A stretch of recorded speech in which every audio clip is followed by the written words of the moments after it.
जब मुस्लिम्स का भाईचारा सिर्फ अपनी कौम के लिए है तो पैलेस्टीन के लिए नॉन मुस्लिम से इंसानियत की दुआई क्यों लगाने लग जाते हैं? पैलेस्टीन के सपोर्टर्स की ये 4 हिपोक्रिटिकल चीजें हैं, ध्यान से सुनना। देखो, पहला, इजराइल और पैलेस्टीन की फाइट रिलीजन की है ही नहीं, लैंड का डिस्प्यूट है। क्योंकि रिलीजन का वॉर तो होता है जैसे शिया और सुन्नी के किसका बिलीफ सिस्टम बेटर है, जैसे सऊदी अरेबिया और ईरान। इजराइल पैलेस्टीन में ये इशू नहीं है कि ज्यूज बेटर है या मुस्लिम्स बेटर है। इसीलिए मेन सवाल आता है कि उस लैंड पे पहले कौन आया? देखो, सब अफ्रीका से ही माइग्रेट हुए हैं और इस्लाम से भी 2000 साल पहले तो ज्यूज ही रहते थे ना पैलेस्टीन में। इनफैक्ट जीसस भी तो ज्यू ही थे। तो खुद बताओ, वहां पहले कौन आया, ज्यूज या मुस्लिम्स? इंडिया में ये बोलते हैं कि मुस्लिम्स डरे हुए हैं, पर वही लोग कम्युनिस्ट चाइना पे एक लफ्ज नहीं बोलते।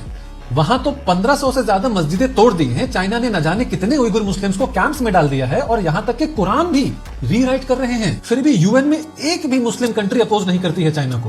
पूछो क्यों? क्योंकि अल्टीमेटली ये सब पावर और पैसे का खेल है, वैल्यूज का नहीं है। और इसीलिए सबसे बड़ी हिपोक्रेसी की बात लगती है कि गाजा के सपोर्ट मांगने के लिए तो इंसानियत याद आ जाती है, पर वहीं पे कश्मीरी पंडित्स और बांग्लादेशी हिंदूज के लिए क्यों नहीं याद आती है इंसानियत?